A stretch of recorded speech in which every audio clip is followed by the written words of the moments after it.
Meeting today is Tuesday, April 8th, and it's 3 p.m. We have in attendance today board members Ron Nelson, myself, Nan Barton, and Nelson Yellowman. Business Administrator Tyrell Pemberton, Superintendent Fitzgerald, and other San School District staff. Thank you for joining us. Our first item is to approve the agenda. Can I get a motion? I will make a motion to approve the agenda for tonight's school board meeting. I'll second the motion. All in favor? Aye. Aye. Aye. Thank you. All right, looks like the first part is the strategic planning updates, which I'm excited about, so let's hear. Yes, we're excited as well. We've had some progress as we're moving forward. Our strategic planning process, we are working with a consultant in that process to help us along. And we have two teams. We have a design team, which is a small team, and they help design the process and work with that consultant directly. And then we have our steering committee. Our first steering committee meeting will be April 25th. It will be a half-day meeting. What will come to that meeting is all of the data that we've been collecting. So some of that is student achievement data, CTE, concurrent enrollment, all of that, rich data that we have. But then on top of that, we have surveys that are currently out in the community for staff, parents, and students. So there's a simple survey that is just kind of a Likert scale, is like how much you feel about on 10 questions. And then we also have an optional survey. With the optional survey, they can add anything else they would like about the district. There's some specific questions. They could choose to answer one or all 8 of them. So as we're collecting that data, it has been really fun to see some of that coming in. It's really rich data on that optional survey, really hearing what our needs are in our community, what we're celebrating, and what we need to work on. So on April 25th, when we have that visioning session, the consultant will be coming, their team, and they're helping us prepare that data. And then we'll divide into 5 groups with that team and really dig into that to really think, what are we going to do next in this process? And then June 9th will be an all-day meeting where we'll continue after we've reviewed the data and the next steps. So I'll keep you updated as we move forward. And how are we pushing that survey? Did they receive that in an email? I know that it's available. As soon as you click on the district website, it's the first thing that you see that pops up. Yes, it is on the district website. It's on the school website. Some schools have sent it out in their newsletters and other ways. I have also asked principals to send out a thrill share, put it on their thrill share and get it out. We send them just a kind of a template message with the links on it today, actually.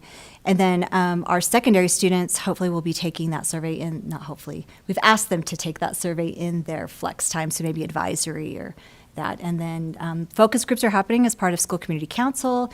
Our student advocacy, our student advisory committee has done the focus group. So with that, we've been trying to collect that data from the focus groups as well. They're just a smaller group of people, which has been a really, great to get that input as part of that as well. So, Thank you. And I think I've heard from you in the past that we're already getting good feedback so far. So I would just encourage anybody in the community with any ties to education to look at that and make your opinions heard. So thank you. Question? Can I Yeah. throw a couple questions? So, a few questions. First is, who's your consultant? What consultant are we working with? we're working with educational elements. Okay. And second question would be, is there a role for the board at some point, or how do we help this process? Yes, so a board member we brought it to board meeting, and Nan was selected to be the board member in our steering committee, so she'll be attending that meeting, all Okay. of those meetings. And then we will bring it back to the board before anything is approved. I mean, we already have our vision and mission. We're not trying to change our San Juan Quest model. It's just the next steps that we're trying to do. So that will all come back to the board for approval. And then thirdly, I would say, I just wonder if it might be beneficial at this point for possibly for you to jump on the morning show. I know they're always wanting somebody on there, but on the radio that's to a great maybe idea. push this and promote it, throw it out countywide. Let them know where they find the survey and what it'll do. Sounds great. Thank you for that suggestion. Any other input regarding that? Okay. Then next thing on our agenda is a presentation from Kigalia Fine Arts. So welcome, Ellen Williams. Make sure that the microphone is on when you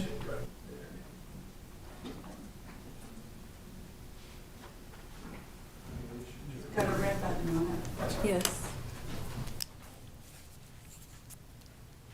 Magic touch.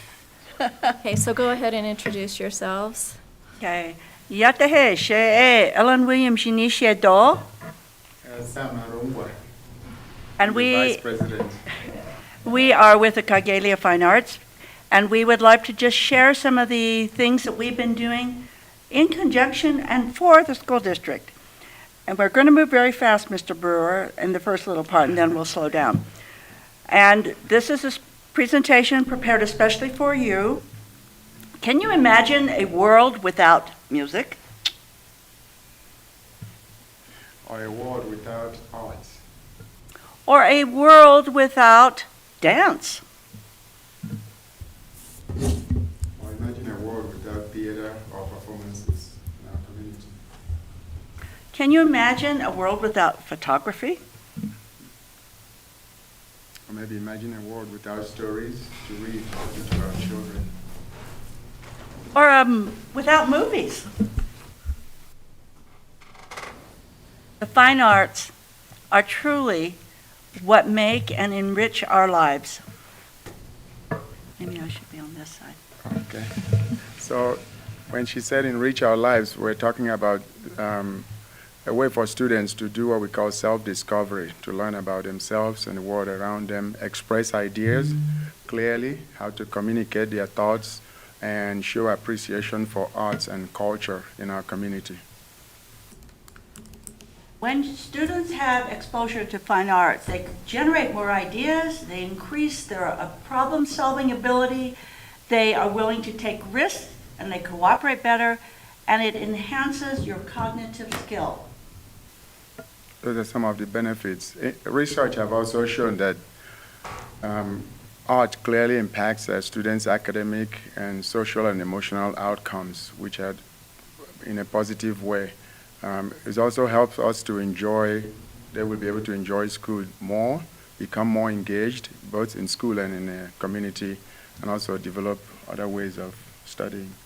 Kaglia Fine Arts' mission is to promote professional quality performances, nurture local artists in all genres, inspire athletic talent in children, and establish a self-sustaining arts ecosystem. So we have a number of programs. You want to talk about opera? Our first year, we had the Utah Opera come to San Juan County, and they said, we're going to Blanding, period.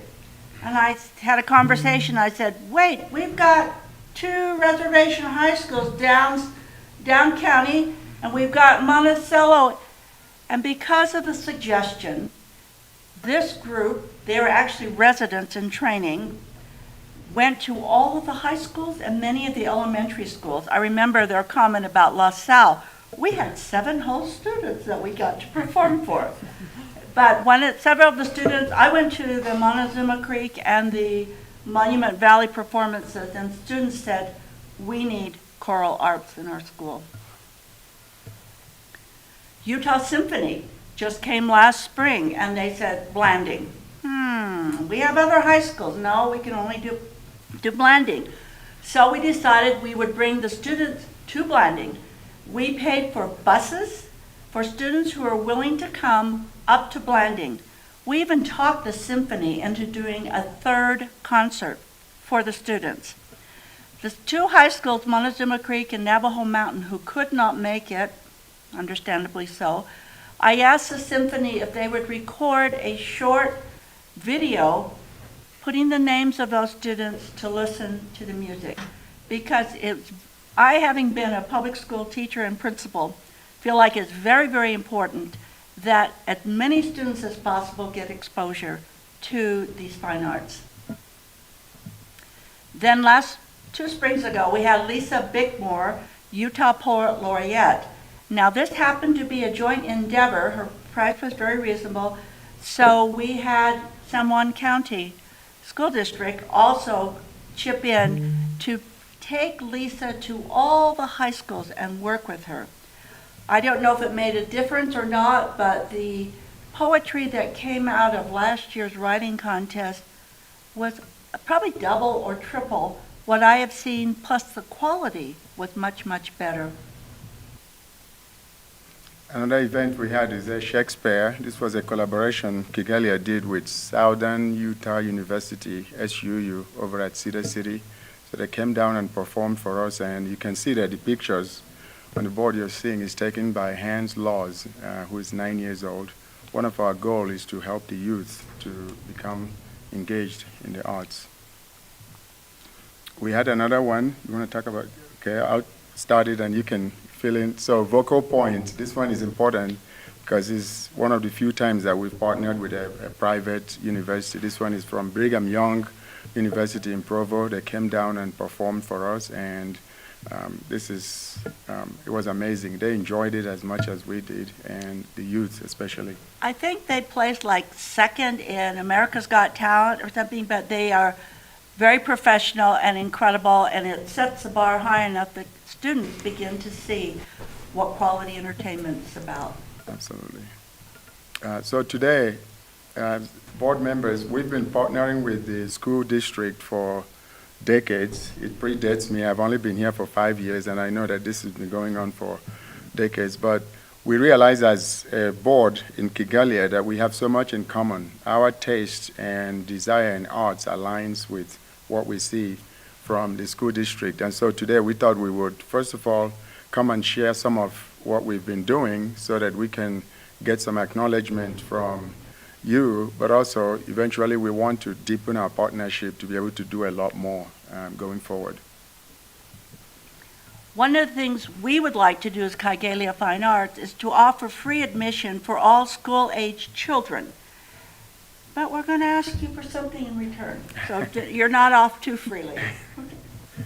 So collaboration, normally you plan, when I say you, the school district plans their own art events and educational activities, and we plan ours, and then we scramble to see where we can align. We would like, going forward, to work better together, where we plan together with you so that we can align more perfectly our activities with yours and vice versa. And that's a benefit of having a more formal partnership.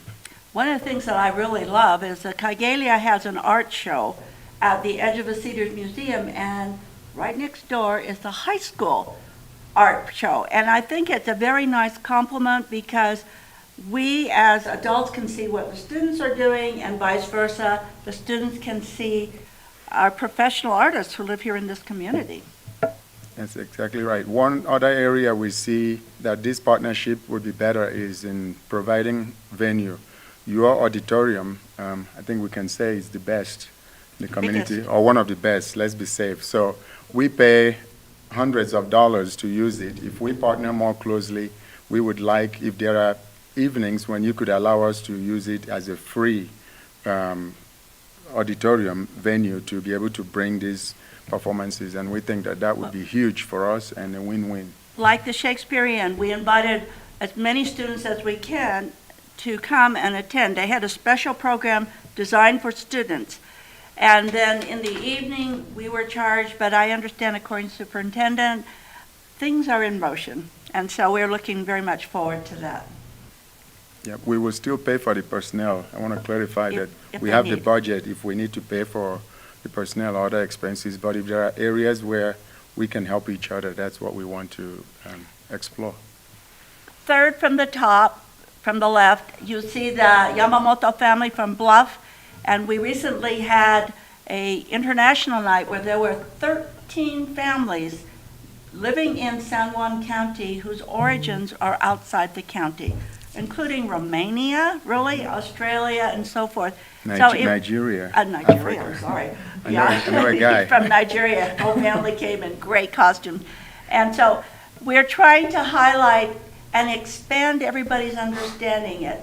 We are just not here. By the way, one of the things I've often maintained, I've been studying unsuccessfully Dene Bazad, which is Navajo. And one of the reasons I believe that many of the Dene or the Navajo do so well in the artistic field, in their language is built. When I hand Sam a phone, I use a different verb than if I hand him something that's round. And so automatically, these students are attuned to shapes, and sizes. And that's why I would really like, personally, more development in this artistic realm, because we have great potential here. So, any of you have any questions? What we're looking forward to is having a more formalized, just very simple, on paper, so that we can say, well, the school district supports us and we support the school district. And we do have a draft already. I don't know if it's, you have it, maybe, if today is not a good day to discuss it, we would be happy to answer any questions or discussion, however we can. But we better just together. want to emphasize, we are pro-student. We really want to expand these rural, isolated young learners so that they can develop their skills to the fullest of their abilities. Thank you. Thank you for having us. Ahihe and hagone. You've just expended my Navajo vocabulary. Did either of you have any questions? I would just, Superintendent, any comments or where this, I'd just like to. And we had a conversation earlier as well, but we have been in the process of working on the 8200 series for building usage, facility usage, and part of that with the policy committee, with our board members on the policy committee, we've reviewed that and made some significant changes and integrated. We still have the fine arts section on there, which would allow for that use like you're asking for in this presentation. So that will come to the board hopefully in May, and you can review that and see if that works for what you would expect us, but that really is removing the rental fee. But we wanted to take it to principals meeting before we brought that to get their input. That was the request from the policy Yeah. committee. So we'll get their Thank you. input this week, and then we'll take that back to policy committee before it comes to the board. But I think that would meet a lot of what you're asking at this time. Yes. That would be great. And as far as we should put credit to this district too on our. when we Yes, can. yes, part of it is co-promotion, where we acknowledge that whatever you give us, and hopefully that brings some goodwill. And I mean, as far as, I don't know about an agreement, but we definitely can work together. So, I mean, we've done some things together, but we can definitely look at other ways that we can work together, expand that opportunity, right? I mean, when you look at the fine arts, our high schools have fine arts, our elementaries have some fine arts, but not to the level, that we would really like to have, and there's a variety of reasons for that are challenges for us, the distance and funding, but I think if we work together, we can definitely fill that gap. Thank you. Thank you We so couldn't much. ask for more. Thank you for having us. Appreciate Thank your you. time. Thank you. Thank you.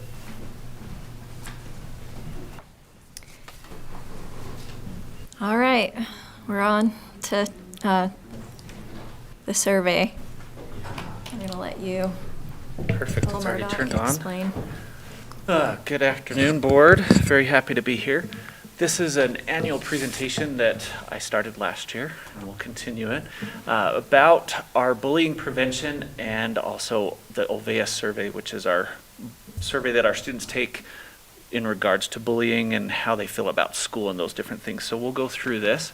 I'm gonna flip, thank you. Last year I presented you with this definition of bullying. It has since been updated by the legislature. So a couple things to point out. Just wanted you to have what was there last year. It really focused on student bullying and what acts of bullying may include last year, and also having cyberbullying. This year, on the next slide, this definition, I guess, is going to go active on May 7th of this year. It brings back the imbalance of power. It talks about staff bullying, which would be something that substantially interferes with a student's or employee's educational or professional performance, opportunities, or benefits. Those are some big things that are in there, and then it says what it is not. And then it goes over to student bullying and also brings over that imbalance of power, interfering with a student's educational performance, opportunities, or benefits, and then also saying what it is not. So we will make sure as we continue our efforts to increase bullying prevention in our schools that we update our definitions and how we teach those. So I want to give you those full definitions so you can read those at a later time. Then the next one, this plan we talked about last year as well. This is still in effect. this conflict prevention action plan. So utilizing the new definition, if there is deemed bullying in the school, we're going to work as an administrator to fill out this conflict prevention action plan with the bully, and then ensure that skills are in place to replace the bullying that's happening and keep students safe. The line that's kind of cut off there, and I apologize for that formatting, is that parents of both the victim and the bully will be contacted by two people, so a reporter and then a witness as well. And again, I just want to, parents that are listening, to board members, if we know of bullying, teasing, those sorts of things, please let us know. Let your teacher know. Let the administrators know. We want to take care of those as soon as we possibly can and address those. And just work to improve students' feelings about school and wanting to be there. The next one is we have chosen last year, and then we have implemented the following curriculums. In the elementary level, we have the Tough Kids Bully Blockers. And then in the middle school, or 6th through 8th grades, we have the class meetings that matter for 6th through 8th grade. And then in grades 9 through 12, we have the class meetings that matter. And those two are Olveus based. Both of those, or all three of these curriculums do not have the current definition that Utah has for bullying, so we'll make sure to adopt that in our first lesson to address bullying and what that is, so students have a clear understanding of what that is. So that's going to be done. Next, onto the actual Olveus survey. There are three main areas that are asked about when it comes to bullying of students, and this is for 3rd through 12th grade students. We ask about bullying problems, or the survey does. What is the prevalence? What's the form? Where did it happen? How long has it been going on? Have they reported it to anybody? Then, what are students' feelings and attitudes about the school and about bullying? And then, what are some of their reactions to that? So, I wanted to share with you some data that we received from that. We had 1,649 student responses this year, and the survey was administered in January. That's broken down into 802 girls and 847 boys. And then on the trends and findings, this first graph is, have you been bullied 2 or 3 times per month? And if you can see in our 3rd through 5th grade, we see a little bit of an increase from last year. But in 6th through 8th and 9th through 12th, we have a decrease. So an overall decrease of that. And I think some of the other trends that we're going to talk about may show what that is.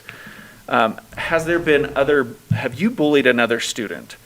We had an increase in our 3rd through 5th grade. I think that's because students are understanding what it is better. And in 6th through 8th and 9th through 12th, we had a decrease there. So an overall maintenance across the grade levels. And then the next one is interventions by teachers or adults. And I think this is really important. Our students are understanding that they have people to go to that can help them. In our 3rd through 5th grade, we saw a pretty good increase. In our 6th through 8th, there was a decrease there by 1%. And 9th through 12th, we had another 2% increase. So an overall increase across there. So really implementing the curriculum, talking about bullying on a regular basis, working to prevent that, I think has helped. And I think that's the trends that we're seeing there. So as we continue to adopt and implement these curriculums, we should see these trends continue in positive directions for our students. The next one, this is a lot of recommendations, and this isn't every one that the survey gave, but these are some big ones that I pulled out. So the survey is encouraging us as leaders in the school and staff to really know how bullying is affecting our students' feelings and attitudes towards the school. So if they're feeling it, that perception that they're being bullied, that perception that maybe they're not safe. So if we understand that and internalize that, and then we should also work to teach our students how to move from feelings of empathy to taking action. So I, as a student, I might feel bad that somebody's being made fun of, but I'm not going to do anything about it. So then moving from feeling bad to actually saying, whoa, that's not cool, or teacher, did you know this is happening? Principal, did you know this is happening? We also are encouraged to partner with our students and parents to stop bullying behavior more, so working on that communication and involving our parents more. We want to help students figure out ways to include other students in their social groups and just expand those so that more students feel like they belong to a group. We want to talk about the importance of intervening and how to tell an adult if something's happening, so intervening and reporting it. And then lastly, one of the big ones was to educate parents about the key role that they have in preventing bullying in our schools. So working really closely to partner with them. That's the presentation. What questions do you guys have?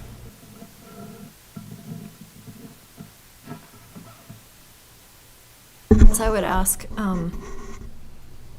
you're just going to create curriculum that ties in with the existing for If- that first lesson? Yeah, so for that first lesson, exactly. That's what's going to happen, is we'll make sure that the definition fits this definition, but the lesson is broad enough that it can still address prevention of bullying. And probably just encourage the teachers to revisit that, since oftentimes Yeah, they forget absolutely. that So definition. we Yeah. do have a scope and sequence, but that is a great idea to say, like, once a quarter, we're looking back at that initial lesson maybe, so we can Yeah. adjust the Okay. scope and sequence for that. Thank you. It sounds like you have some good action steps, but I'm just wondering, because bullying does happen online as well, Yeah. cyber. There are lessons specifically tied to that in these curriculums about cyberbullying, about those things. And then I believe we could also pull in other resources if you're wanting from the state on cyberbullying and how to work on preventing those. But we do have resources for those and lessons available for those. Okay, good. Yeah. How do we best, I like that definition. It's similar to what we've had for years, and it's kind of evolving, and this is a challenge that I've felt for years. How do we best educate our stakeholders, our parents? It seems like quite often you hear every little problem at school, a child was bullied. Yep. And I hate it when they go and they're bullied. Well, even by definition, not every single act that might not have been kind is not bullying. It may not have been a nice act, but there's a definition that kind of leads it to be qualified as bullying. How do we educate stakeholders on that better? I really think that first, educating our students through these curriculums and the lessons, they're delivered by their classroom teachers or their advisor or those different things. So it's teachers they trust. So first, educating our teachers. I think this could be a good thing that we talk about at parent nights, talking about what bullying is, what we're doing to prevent that, and how do we do. I think so through school community councils, we could easily get the word out better and helping our parents understand what is bullying, what isn't, but how do we address those negative situations regardless. I like that. And anything that we do, I just think that's an area that we would do well to explore how best to educate, because Absolutely. if you get online and look at social media or anything, it seems like everything gets attributed to bullying, and then there's a little bit of an overfilling that there's a big bullying problem, when really, I don't think it amounts to that, but it can be communicated that way. Thank you. And I think we can work on this in our principals meetings as well to help. Are we implementing this? What does this look like in your school? How do you help make sure that we're doing this to fidelity to help meet the needs of bullying prevention? Any other thoughts or questions? And thank you for these. No, not for me. Thank you. Thank you. Thank you. Thanks, Paul.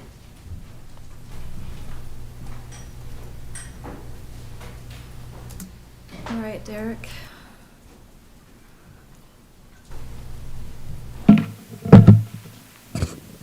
Right, good afternoon. Am I on? Okay. As you may or may not be aware, the previous coaches will write in the spin plan, so we had a new coaching change.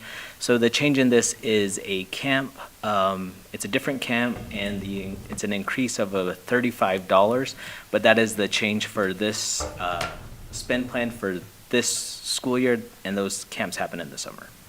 So that is the change.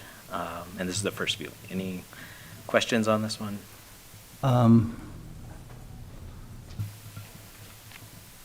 Everything else is the same on it, it's just that camp that has Correct. changed. Thank you for specifying that. Is it 3 camps or just 1 camp? It's, well, I think there's others, but the one that changed was one that the prior coach used to go to, and so the current coach goes to a different one, so that is the change. But there are, I think, probably, I believe 3 camps in there, but one of the camps changed, and so that was the change of what was recommended for the spin plan.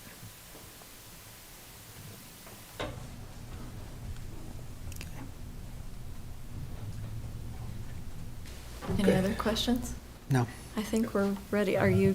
Is Julia joining us or? Okay. Okay, thank you. I'll go ahead and start if that's okay, Julie, and then I'll let you jump in. So just wanted to give a brief overview of this school and trust plans for the secondary schools.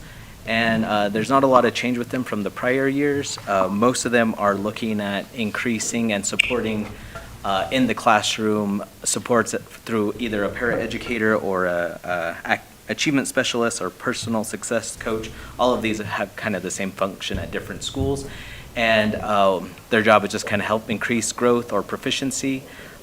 Some of the ones that are a little different are drama courses through fine arts at one of the schools, and one of the school interests is for a counselor at a school to kind of help with graduation rates, as well as increasing ACT scores as well too.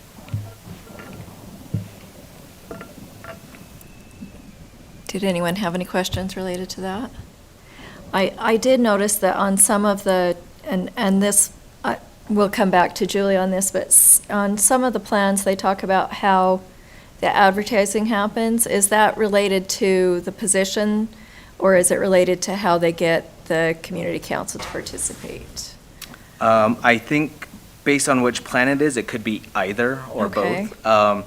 So I know with some of them, they are looking at who these individuals are. Some have the positions going into the same person year after year, so I don't know if it's that. If there's changeover, again, it's just a matter of having that through our frontline systems where they're advertising who that is. If it's the other part of that is if it's getting school community council is just providing their input, so that might be the other part. So I think both of those are probably applicable. It just depends on which school site it is. Okay. And then I know at least one of the plans had a position that was the salary was going to be shared. And so that was something that was communicated with the district, and that's. Yes. So there's, again, several schools will have it where there's 2 positions that they're funding within that. So it's just making sure that we're making sure that those are funded properly. There's funding for all of Yes. that? Yeah. Okay. Any questions from? Yeah, thank you for all your work that you do to get all of those together.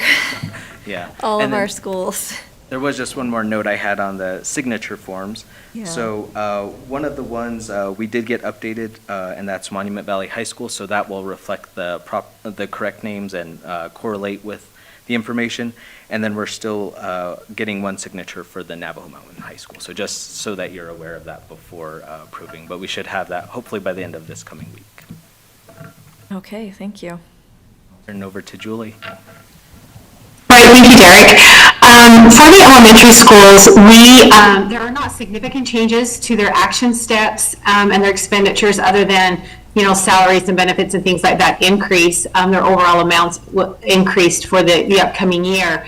Most of the elementaries that have positions that you were referring to, Nan, are existing positions. Most of those people will be continuing in those positions. Some of the paras, depending if something comes up over the summer, they may leave. But at this point, most of those would be continuing. You'll notice with the elementary work on their plans this year, they have really worked hard to simplify and streamline their plans to align with the needs of their goals overall as a school. So all of the elementary schools have an English language arts or reading goal and a mathematics goal, which are their focuses. And then you'll notice that they're all focusing on pathways to progress and reaching a different percentage at each school for their measurement and within their goal based off of where they're at with their mid-year data. So that has been discussed at the council and used in the process of writing these plans, that their data aligns and their goals align with where they're at the middle of the year for this year, projecting and also looking back on last year where they ended. And then, of course, their action steps and expenditures align directly with their goal. So do you have any questions for elementary? I just have a comment. Thank you for leading the way in streamlining that process. I felt I was anticipating this being a complicated process, and when I opened up the plans, I was like, it just made sense. So good job leading that, and good job to those members for making that happen, because it was understandable and clear on what those goals are, and that's exciting. Yeah, and it's really simplified their overall plans to be able to put them into 1 or 2 goals instead of 4 or 5 goals, really looking at what their needs are. So that was helpful on our end as well. Any questions? Do not have any. Thank you again. All right, we're on to Tyrell. All right. So this is actually kind of a long time in the making. A couple of years ago, as we met with the Teachers Association, one of the things that came out of that was just asking us to look at and review our leave policy. If you remember, and we're here, we changed our leave practice that we provide for a first-year teacher, a new employee, their sick leave at the beginning of their time of employment with us. That was a change that came about, I don't remember, a year ago. And one of the things that we continued or agreed to continue was just meeting with a committee to review our policies, our leave policies. And so this is kind of the result of those committee discussions as we met and discussed several things. One of the things that the committee as a whole that met, that included teachers, classified staff, administration, there was a pretty overwhelming agreement that they wanted to maintain and keep the current structure of what our sick leave bonus program is and our sick leave payout program, which are pretty unique across the state that San Juan School District offers. And so as we met, we tried to come up with some ideas that, looked out for the fiscal elements of the district, for the resources that we have, but also provided a benefit to our employees and helped. And this is kind of the result of it. And so we'll just kind of highlight a couple of the changes that we're recommending here in this policy. The first is just a definition change from immediate family to relative, and this lines up with what is in Utah code. So the Utah law actually defines relative, and you can see that definition a little bit below of what is a relative. And so we're just trying to get in line with what is referenced in code, just because it helps us justify and simplify some things with that. The next part there is you can see that we would be adding on this red line is mental health days for an allowable sick leave use. We'll get to a couple things on that in a minute. And then preventative care appointments, which in practice we've been allowing forever, but it was never called out in our policy. And so I think it's important that we just call that out here in the policy. And then as well as civic responsibility. So policy 4134 addresses civic responsibility and allows for it in that one, but we didn't have it called out here as an allowable use for sick leave. And so just adding those things for what allowable uses there are for sick leave. Again, the definition is there. And then as we get into 4132.3, this is where it just kind of talks about the process that an employee would use for using their sick leave for a mental health day, and kind of set some parameters saying that we shouldn't be using mental health days for consecutive days without, a note from a doctor saying, like, hey, from a mental health professional saying that this is a mental health crisis that they needed an extended period of time away from school or from work, or 5 days in a school year for those mental health. And then I think it's really important, as we look at the last two sentences in that paragraph, that it just says a mental health day should aim to help an employee recover from mental and emotional distress, prevent burnout, maintain overall well-being, and prevent reaching a crisis point. And then this last sentence I think is important, that employees and supervisors should maintain open communication to best utilize these days as a resource for improving overall well-being. So I think the goal here is just to help provide and loosen, I guess, the restrictions on this leave to allow employees to feel like they are empowered to use this leave when they are really needing it, just to reset and refocus so that we don't have other issues that occur at work because someone came when they really probably should have just taken a day off and stayed home. And so it's just kind of to provide that benefit while also maintaining the fact that, hey, there is a separation between personal leave, vacation leave, and sick leave. And there still needs to be that separation, and let's put some guidelines there and just keep that open communication between supervisors and employees. And if we feel there's an abuse, there's a part in the policy that just says that can be, relayed to the school district, to the human resources department, and let them know, hey, we feel like there's an abuse of leave. But for the most part, it's just open communication and communicating that with supervisors so we know, and allowing people to use that leave as needed. So that's one of the biggest changes there. There's some other changes that we made that are kind of related to the family medical leave and contacting human resource department when there is a need to take extended leave.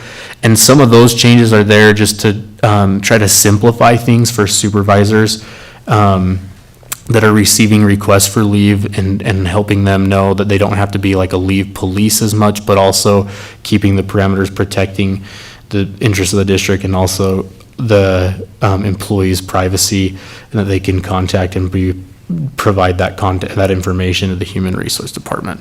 So that's some of those other changes. And then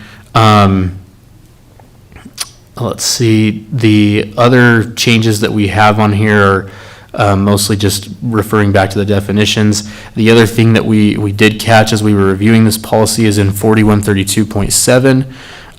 In practice long ago, I don't know when it was, we did allow for quarter use of days. It was never actually changed in policy, and so we're trying to correct that here by adding that leave can be taken in quarter days. So we've gone over this with the committee. They were all in favor of some of these changes, just to provide a little bit more of flexibility there. We met with the policy committee, both of whom aren't here today, but we did meet with them and reviewed this. So I guess with that, I'll leave it up to the rest of the board if there's questions on this, or, Yeah, we just want to add that policy 4162. Oh, yeah. We just had minor changes, changing that from immediate family to relative. You have a copy of that as well.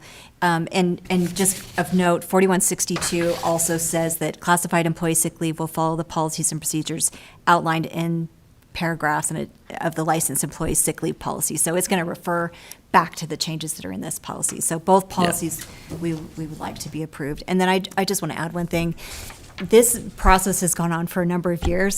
Board Member Nielsen was part of that when he was a superintendent, and I just really want to express appreciation for the collaboration and all of those who have served to provide input on those committees to make this happen.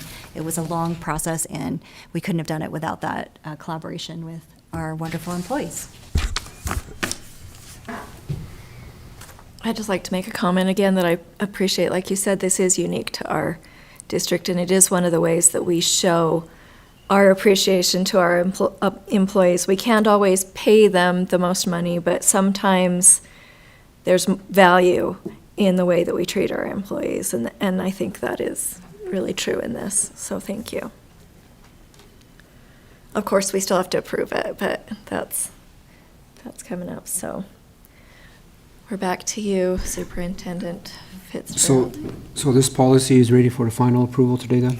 Yes, that was part of the conversation in policy committee with our two board members on that committee. Is, in the past we were asked to have 2 viewings of every policy. There will be some policies that you'll want to have more than 1 viewing of. This one, we feel like unless you want to have a second viewing, we put it on as an action item. So that's a decision by the board to approve policies on 1 viewing or not. But we feel like it's ready for approval. Okay, thank you.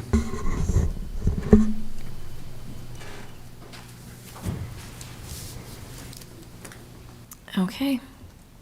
All right. So we are having a number of changes in positions, and so I just wanted to update the board just on a couple of assignments as they're changing moving into the new year. We're excited about the positions we have filled with Paul Murdoch becoming our new assistant superintendent, and then we also have LT Erickson, who will be our student services director, who has quite a bit of experience working in that type of position. And then we still have our posting for a special ed director now, and then I wanted to update you as well with the business administrator. So I do have the packet. We still need to just approve any final edits from USBA. There is a link on the website as well, so they can contact Laura Palmer right now until we have USBA updated, but we hope to have this back to them. We just got it today from them, so it's ready to go. So we are advertising for that position as well. A couple just of note, we will be keeping our assistant superintendents over secondary and over elementary. So Dr. Begay will continue with our secondary schools, and as Paul Murdoch comes in, he will be working with our elementary schools. Just a couple of other changes. Our Heritage Language Director has been supervised by our Student Services Director. Now that Heritage Language Director will be supervised by the superintendent, like all of our other directors. And then we also are moving some of the assignments. So school counseling and social workers have been under the Student Services Department. We're moving support for school counselors to our secondary director. And then with social workers, we're moving that to our special education department for support. Really, our plan is to really work towards aligning our behavioral systems, our support systems, more closely aligned instead of working in some of these silos that they're in, and we feel like that move will be beneficial. And then we're also going to be moving our safety director position to our student services director. And then elementary director will also be over preschool. So special education preschool will still stay in the special education department, but the rest of support for preschool will be aligned with our elementary schools, which we think will benefit everyone. I think those are the big changes. I'm happy to answer any questions you might have, but wanted to make sure you had an update on as we're changing positions and roles. I don't have a question.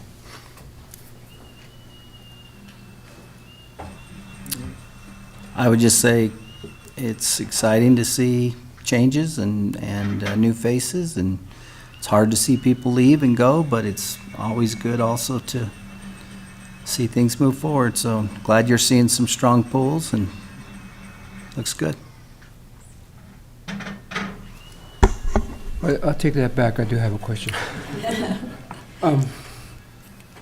What's the reasoning for putting the heritage language under your supervision rather than before? Yeah, and I don't know what the decision was originally, being under student services, but Brenda Whitehorse is a director like our other directors, and if you look at that list of directors on the organizational chart, they're supervised by the superintendent, while technology department is also supervised by the business administrator.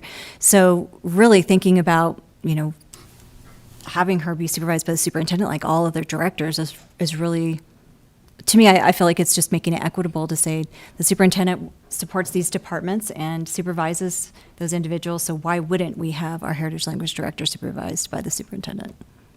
Okay, thank you. Thank you.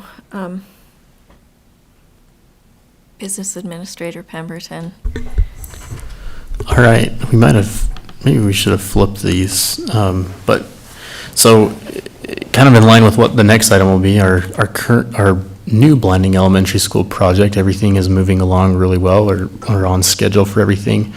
And so, as part of that conversation where we're on schedule, we're going to need to stay in our current elementary school through the next school year. But this item is on here for the board's discussion, because with that, where we're on schedule with everything, the next step is to determine what we're going to do with the old or our current elementary school. And so just having a public conversation, and it is on as an action item if the board would like to take action, to decide what we want to do with the current elementary school. I know we've had a couple of conversations, but at this point, we're probably looking at needing to just go and accept publicly, to the public that, hey, we're accepting offers for this elementary school if that's the route we decide to go to sell it. So with that, I guess it's just more of a discussion amongst the board, and we're here to help with anything that we can of what we would like to do with our current elementary school.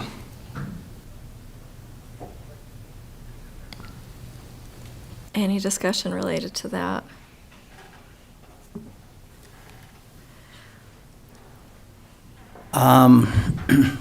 I haven't given this a lot of thought, so it might be something we want to think a little bit about, but, I mean, I know from past experience when we were in this situation with Bluff Elementary School, that is, what we did is we were very strategic in how it was worded, but we did put out there to the public that we would accept offers. And then, of course, that gave us the right to look at those offers and determine whether we felt they were in our best interest or in the neighborhood of what we felt like, the value would be. And so anyway, I don't know that, without giving it a lot of thought at this time, but I just throw that out there that we have done that in the past, and if that's the way we want to go and look at it. I feel like it's a good step forward because all of us are getting asked by members of the community, what are you doing with the school? What are you doing with the school? And we still can't answer that question, but we can at least say we're working on it, and this is one of accepting those ways, yes. Well, I've seen about 4 old schools, elementary schools, during my tenure. The first one was in Helchita. It just made sense that we demolished it, so we did, mainly because the property was not ours. It was on a leased land. And then over at the Montezuma Creek, not the school building, but it was an old gymnasium. Or was it a school building? In Montezuma Creek? Yeah. The old school. That one sat there for a while too, and we had to demolish that as well. And the reason why I supported that was because you leave an old building there, and it becomes a gathering place for adolescents and others to do whatever activities that they do, and it becomes a liability for the school district because anybody could get hurt in that building. So that was the reason for that. Now, when we got to the Bluff Elementary School, that was different because the school was within the city of Bluff. And like Mr. Nielsen said, we've dealt with that, and we've advertised, and we've gone back and forth, and it's a process. And I'm assuming if that's the direction that we're going to go here with the blending school, that will be happening as well too. That the thing is, we just really need to be careful, and because it does keep coming back, and you start to hearing all these things that he said, she said kind of thing, and it gets to be pretty complicated. So my advice on that is just be careful with that and document. I know we're not in the development business, but I do know I've heard both in the Blanding Council discussions and Monticello City Council discussions, a lot of talk about low-income housing. I don't know, that's pretty prime land for, it is residential, I believe, all around it. But anyway, I don't know if something like that could ever have interest with another group that might be interested or something like that. I know with Bluff, like Nelson said, that, we did have the opportunity to start some negotiations through that process. Had we not been successful, I think the feeling was that building also would have been demolished, just for the reasons you stated, but because the negotiations were successful, it wasn't. And that might be what we look at in this case, is there an interest? If not, I agree with Nelson that the last thing we probably want is just a boarded up building over there that is going to sit there for a while, because it'll just cause problems in many different areas, so. But anyway. Okay. I mean, I don't know what time frame we're looking for when we, if we did something like this, if we need to, but I mean, have something out, anyway. Yeah, I mean, as far as timing goes, obviously, we still need the building for operational purposes for more than a year. I mean, we will still have students in the building May of next year. But I think our thinking was, you know, if we can get it out there that, hey, this is the final year that we're going to be needing the building, and if there are offers, and we have had people express interest, we've had some interest come forward about, you know, acquiring the building and the property. So this would just us publicly state that, hey, the school board is willing to accept offers, and then we go through that process, and if it's in the best interest of the district to accept an offer, then great. If not, then we Would there address be that. any interest on our part of an appraisal? So we had an idea of, I mean, if we did open it up, we had a little bit of idea of property in Bluff, because we had done an appraisal of some land there. You know, we had done the appraisal of acquiring the land where the present Bluff Elementary sits. So we had a little idea, though it might have been a little bit of apples and oranges. We did feel a little bit confident in an idea of what an acre of land might be worth or that. And I don't know if we have that same type of comparable in Blanding or not, or if we can get it or whatever, but we might want to strategically think about, if we did open it up to bids, you know, having an idea of what is, you know, a fair market price. You know, we are the stewards over that resource for our students, so we'd want to be good stewards over that and have an idea of, and I don't know if we have that or not. Yeah, I mean, we have some comparables to land property that we've looked at before, but obviously nothing that appraised the school itself and the building that's there. We could look at doing that if that's the direction the board would like to go. We can have a commercial appraiser come in. That will add time to the process, and we can kind of discuss that, but like I said, I do feel like this is an appropriate next step, so we can decide about that. Yeah, and it is on as an action item later, like if we want to take action and give direction to administration for next steps, that would be great. Yeah. Thank you.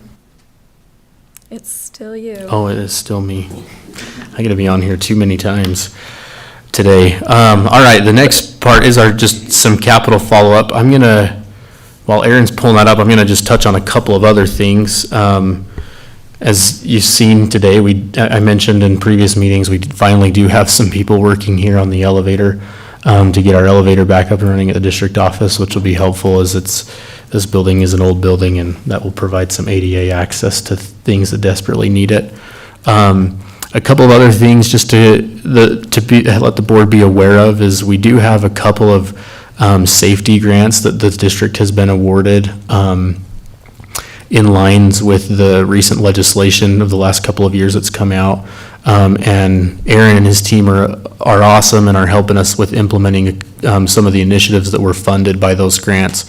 One of which is access control system. So they've got a company that we're working with, and they'll be doing some tours of our buildings just to kind of figure out how to best go about doing installation of key card access control systems, which will be a very significant shift in the way that we access our buildings. We're really excited and hopeful that that'll be a positive change and gives us some insight on who has access to our buildings and when. And his team has been great to work with on getting that up and rolling, so we'll start to see some of that this summer. It'll be a process of an extended period of time where we'll see some schools that'll go on, and we won't get them all done right away. And you know, we may have some that are on the old system and some that are on a new key card system, and we'll work through that. Another thing that they're working on, what we were funded recently that we'll be looking at, is just improving some of our cameras, some of our blind spots, some of our cameras that are older that just need refreshing. We did receive some funding from the safety grant to help us improve in that area, just so that we have better visibility of our campuses and our entrances to our schools, just to make sure that we're, you know, safeguarding our buildings. So Aaron's team, again, I feel bad for him and the work that we're putting on him, but we're really excited about some of those changes that are going to help improve the safety of our buildings. And then we'll go ahead and jump into Blanding Elementary School just to give you an update. Here's this that Aaron's got pulled up here is just the the monthly report, the status report on the Blanding Elementary School. Things, as I mentioned earlier, are on schedule.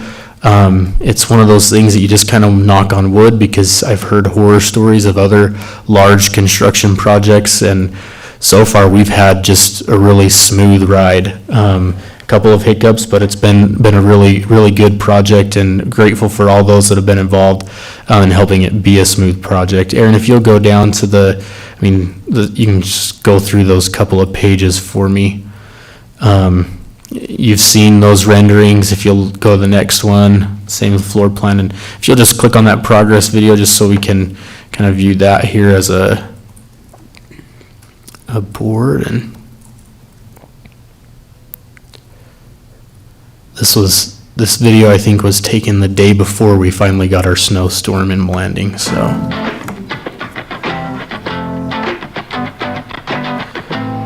You can see the front of the building starting to come together, right? It's starting to look like the front of the school there. We're starting to see some windows go in some of the wings, and so that's awesome to see the building start to get enclosed. We're hopeful right now in discussions today that all of the framing will be done by the end of April, actually. So here in the next few weeks, we'll have all of the framing done. You can see progress has gone on. They've got some rooftop units that have been put on this north wing and kitchen cafeteria area. This was taken a week or so ago, just over a week ago, and it already looks very much different than that in just a week's worth of time. Some of the Lots of rock on it now. yeah, yep, it's progressing and moving quickly, and really grateful for all the crews that are working on that building to have a successful project. So there's just an overall site picture. If you'll go through, Aaron, a couple of those, you can just kind of get a view of where things are at. And if you can, just click on a couple of those for us. That multicultural room at the top, hopefully it'll open up for you. This is just kind of a 3D image that, I can't remember if I mentioned last month, this is part of Westland's system that they'll provide to us at the completion of the project, which helps, they take these regularly, so it helps our maintenance staff know, hey, this is what everything looked like before we got all of, it all completed, and so we can see what's behind the drywall and everything else, and they know where things are at, and we can go back and refer to these pictures and images that are taken of the building, just to kind of help with any future maintenance issues that may come up. So anyways, it's just kind of cool to see, and you kind of get a feel like you're standing there in the room as you can look at the 3D imaging of some of those photos there. So things are coming along. If you'll jump to the next one, these are just some of the achievements from where we were at last month, that the structural still is now complete. I think last month we mentioned it was 90% done. The exterior framing is 95%. As I mentioned, they're hoping to have all of the framing done by the end of April. We are seeing windows being installed and drywall is ongoing. So Blanding Elementary School's progress, it continues to be a successful project. If there's any questions on that one.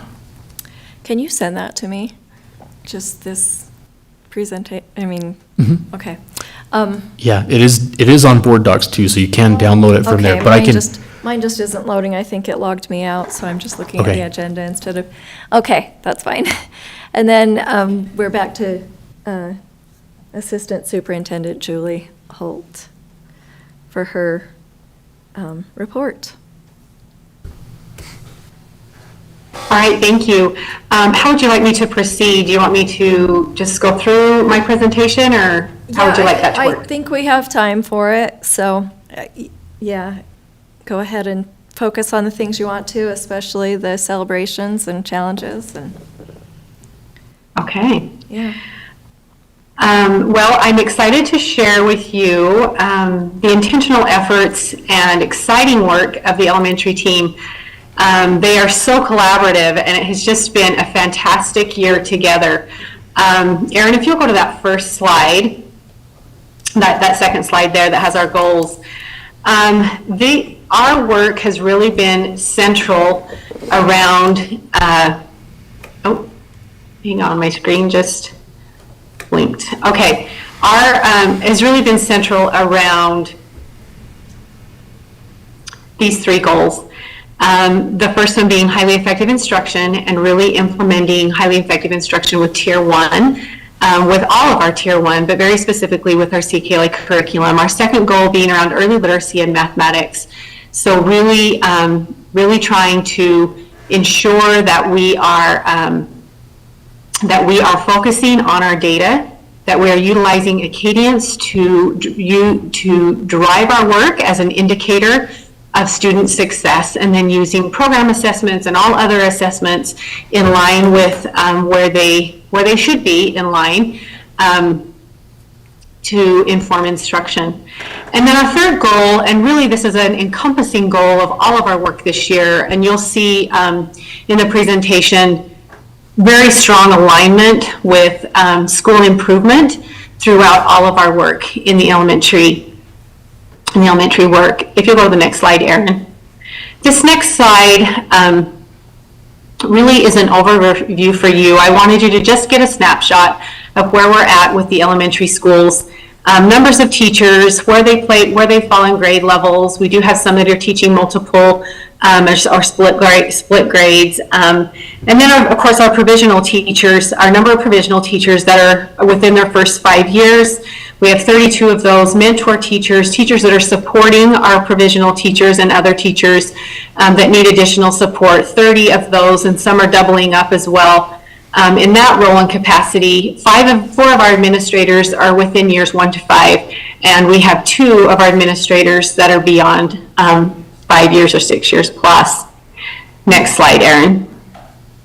I'd like to kind of organize our thoughts today by really looking at our data and where we started our journey this year. Having recognized that you looked at our school report cards a couple of months ago as a board, I just pulled out some of the highlights that I think would be important for us to be able to touch base on within those school report cards. Anything with achievement and growth and English learner progress that shows developing commendable, exemplary, those or typical progress, those are positive indicators. Those indicate that progress is being made at some level. The critical needs areas, absolutely, we recognize those as areas that are also aligning with our school improvement needs, and part of and recognize that alignment with school improvement is very needed. So this was data that we looked at originally last summer to start to put our intentional goals into place as an elementary team. One thing that I do want to mention is if we just look at achievement, growth, and English language learner progress, is the growth column is a huge celebration for the elementary schools. There has been across the board significant individual student growth in reading and mathematics over this last year, and the achievement lags behind, and you will see that achievement also aligns with proficiency, and you'll see that pattern. We've noticed that pattern, and we've recognized that pattern as an elementary team as a need to really focus in that area. However, student individual growth has to be recognized in order to make those proficiency changes and to really impact student achievement. So I think that's something very interesting and important to look at there. The early literacy column is relating to our 3rd grade scores of making reading on grade level. And that goal will continue through Senate Bill 130. And the state will continue to measure that. I added the percentage below for students making typical or better progress because I felt like it's a good visual for us to see the difference between our percentage of students that are reading or proficient at grade level according to their Lexile, and then you see the significant jump in numbers for our students making typical progress. This is a great indicator that our Tier 2, our Tier 3, and our Tier 1 programs and curriculum and implementation and monitoring are happening. Regardless of proficiency, those students are making growth, and that there is individualized, differentiated instruction happening, which is really commendable. The far right column is attendance, and really consistent attendance as far as the report cards goes focuses on chronic. It's our same formula for chronic attendance. So it looks low and it's very concerning. And so we have really looked at who are our chronically absent students and how are we going to support that with our attendance plans this year. Chronically absent is defined by students, and this number is defined by students who are missing 10 days or more. Erin, if you go to the next slide, I'd like you to also just note the far right column on attendance. This is our average daily attendance and where we're at currently for this year. So you can see a pretty significant discrepancy between consistent attendance, those who are chronically absent, versus our average daily attendance for this year. Improvements are being made. Attendance plans are being worked on and created with parents and families of students who are chronically absent. We have attendance incentives happening. We have connections being made with teachers and students so that they want to be at school, and really focusing on making school a place that students want to be. So a lot of those numbers that you're seeing there's a lot of effort going behind that average daily attendance, and anything 90% and above is really good. So we're feeling very positive about that. If you look at the rest of the data on this slide, it's an indication of our reading and math for Acadians at this point in the year. The far left side shows our first through third grade students that are achieving that 60%. You can see as a district that we are meeting that goal at mid-year, and we will also need to meet or exceed that goal by the end of the year. The second and third columns indicate those making typical progress in reading and math, and you can see that this is for grades 1 through 6. So we've extended our K3 goals clear through 6th grade for those who have 6th grade in their schools, and really challenged entire schools in elementary to meet these goals. So you can see we're very close with reading, and we're exceeding that with math. Math is a much more visible content, and since we've started using Acadians as indicators, we have seen the math consistently be higher than the reading. The columns next to that indicate the students a benchmark for reading and math, and you can see again there's that correlation between proficiency and growth, and you can see that it is much lower for proficiency, which looks at composite, multiple measures that are being measured for students as indicators of success. The two columns to the right of that are aligned with our state Lexile students reading on grade level numbers. And I think it's very important to know that the second to the right column that has a blue, those are students, that is the column that the state uses to determine whether our students are at 70% on third grade reading at grade level or not. So you can see that currently we are at 19%. We have a ways to go.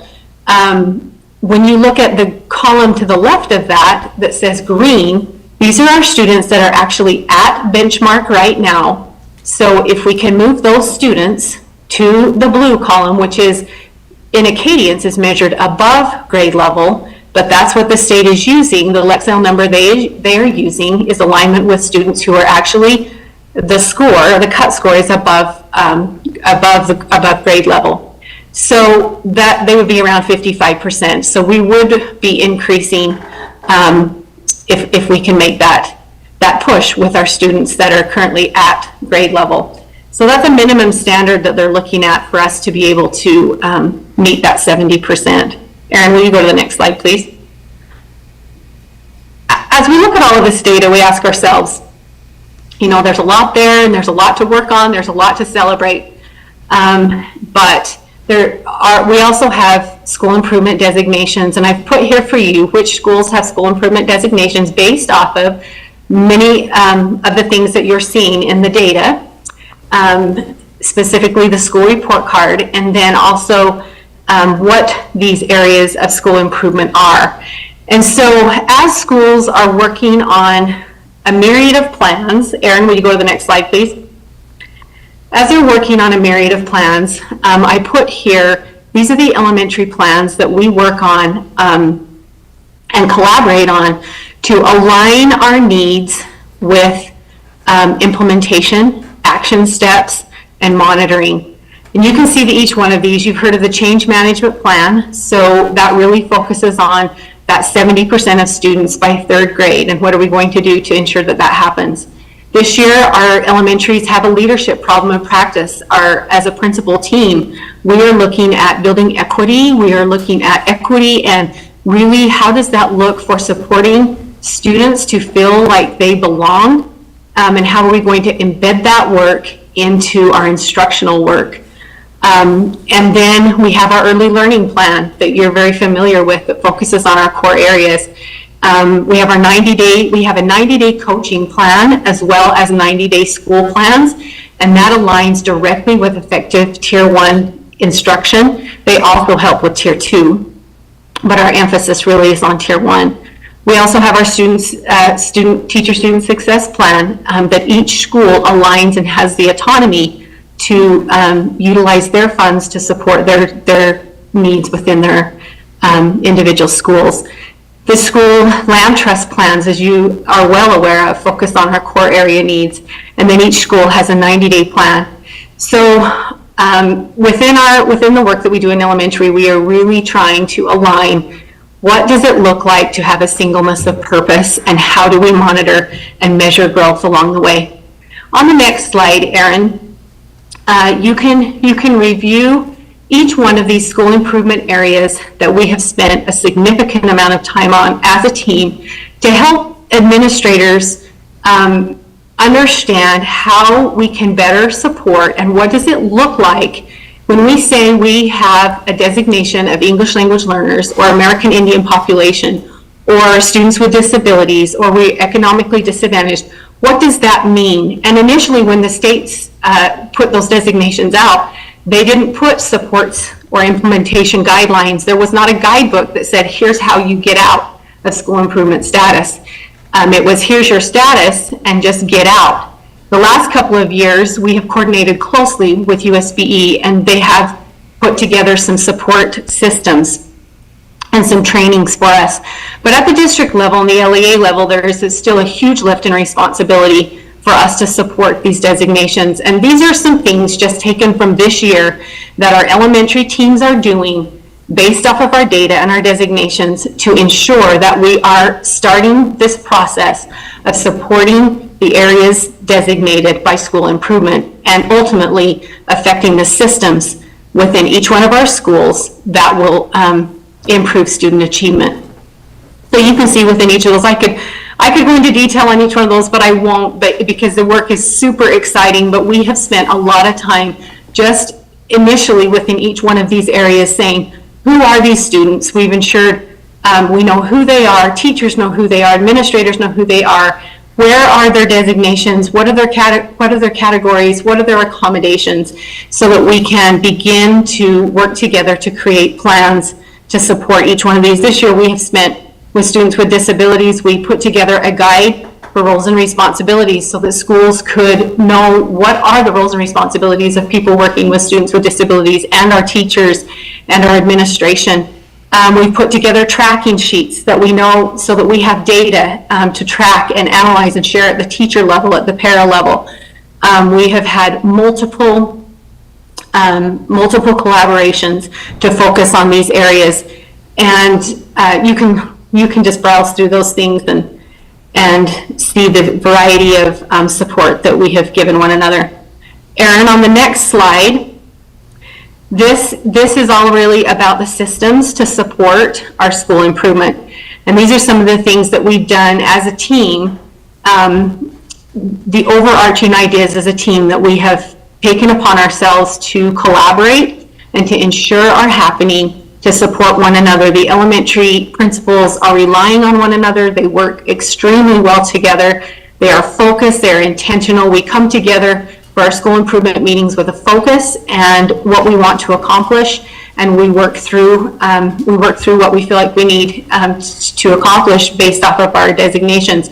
We just, this year at the bottom, you can see We've done needs assessments. We've done root cause analysis with them. We are just last week working through, the state requires a resource analysis review, and we are working through that process. It is very exciting to sit around the table and have conversations around both foundations for excellence, what are foundations for excellence, and equitable access around 10 dimensions of school equity. And that's what we're doing. We only got through 7 last week, and so we are meeting again next Monday, this coming Monday, to work through the rest of those and have the discussions at the LEA and school level around resources and equity, and then we will move that to their 90-day plans, and how does that look in their 90-day plans. Erin, on the next slide, these are some of the things that we are doing within our systems to support the 4 dimensions of school improvement. Each one of these things support the areas that are necessary to focus on school improvement. The next slide, Erin, I wanted to make sure that we shared with you and the value that we have for family and community engagement and the work that is continuing to happen there. We are providing opportunities for within our communities to hold student success teams, to invite parents to meetings, to have literacy nights, to have cultural nights and pageants. We are expanding opportunities just to get parents and families involved, and that is very intentional. And in each community that looks very different, but it is very, very important. Erin, on the next slide, I just put on here some of the elementary initiatives and the outcomes for this year. A couple just to note are our letters training and implementation on the right-hand side at the top.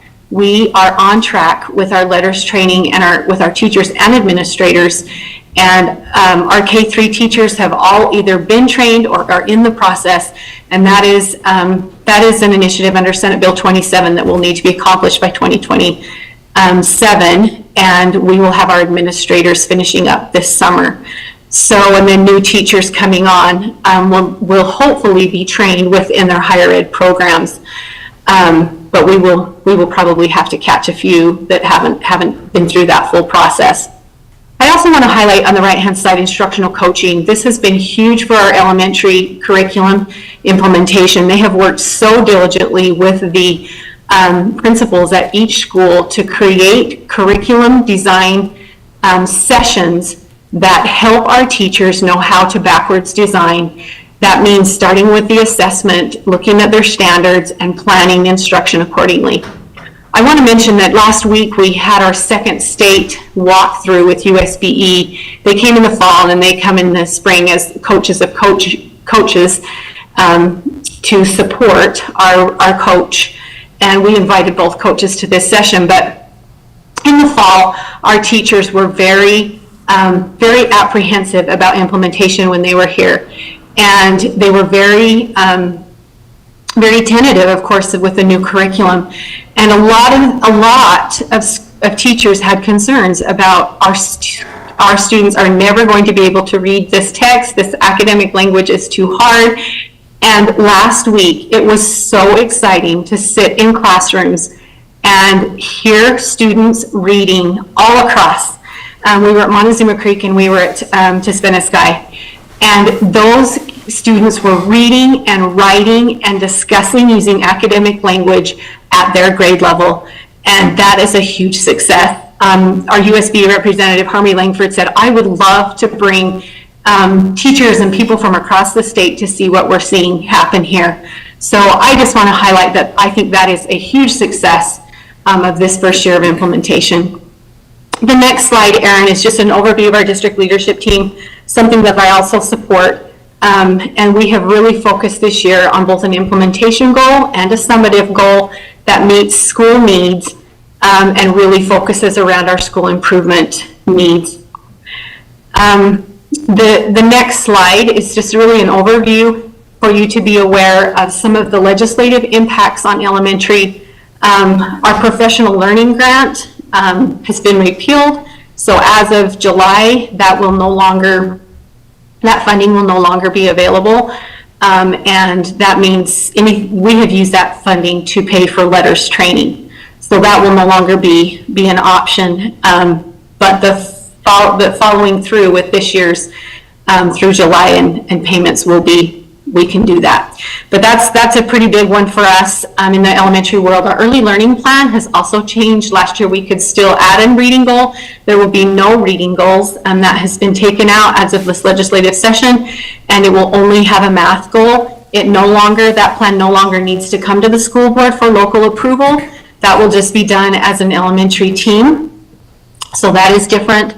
As far as kindergarten toileting, that still needs to be a part of our registration process, and parents do have to assure that their students are toilet trained and ready to come to school, or if they are on a 504 IEP, that there is a plan in place to support that. And then kindergarten enrollment was a new one this legislative session, just making sure that if a student moves from another state and they are already enrolled prior to that September 1st date in another state, and they enroll in one of our state schools, that they will be able to continue within kindergarten or whatever grade level that they are enrolled in. So those are kind of the legislative updates. And then just in conclusion, our challenges, I see them as opportunities as well. But I think the one that's the most obvious as I've gone through this is that rapid proficiency growth. We do see a definite, we see individual growth that is a huge celebration in all of our data, but we would love to see that in the next year, so really trickling into and affecting our proficiency. And then all of those celebrations, I've touched on some of them already, but we have 100% of our principals and our teachers participating in the work. They are excited about the work. They are seeing progress. They are seeing the kickbacks of their hard work, and we are meeting, our SB 127 expectations, and we are on track with our math and reading pathways, and we have met those goals consistently for the last 5 years. So that is really exciting. And with that, I will finish up. Thank you, Julie. That was very thorough. Does anybody here have any questions related to that? I do not. I think you covered it all, but Nelson, did you? No, but I do thank Julie, though. Thank you. Yes, thank you for all that you do and all that you have done for our district. Dr. Begay, we're ready for you. Thank you. You can go to the next one. That's the boring slide. All right, good evening. So I have a snapshot of our secondary student count here. So on the left our column, there's the breakdown by each school and how many students are enrolled at each school, and this is as of last week.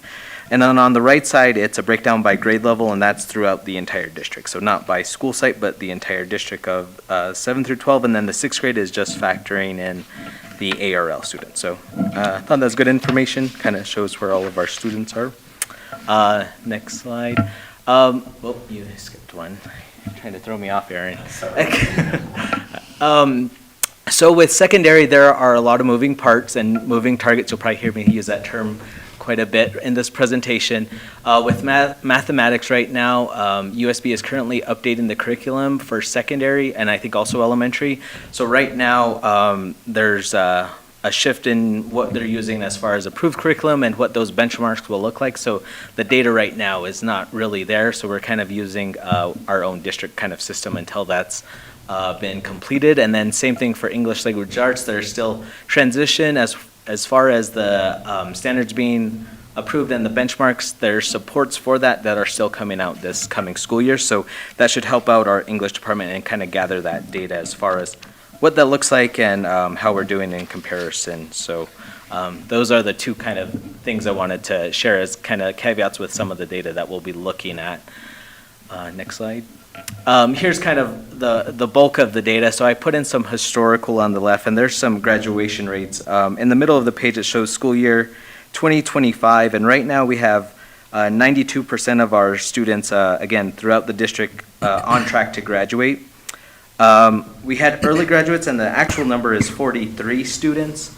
So we had 43 students who were early graduates, and that could have been, we have a breakdown if you want to know by school. I can give that information. We had one early graduate at Whitehorse High School, one early graduate at Monticello High School, 16 early graduates at San Juan High School, and 23 early graduates at Monument Valley High School. Again, that just kind of shows they're completing a little bit beforehand, and that's good. Below that is students graduating with 9 or more credit hours. Throughout the entire district, we have 71 students, so they're kind of leaving the school with, some have less than 9 and some have more than 9. So, but I thought that information was really helpful. It kind of shows that they're kind of a semester ahead going into their college if they're choosing that route to go. So I thought that information was important. Our ACT data from last school year, with the percent that scored 18 plus, was at 38.6%, and that's within the entire school district.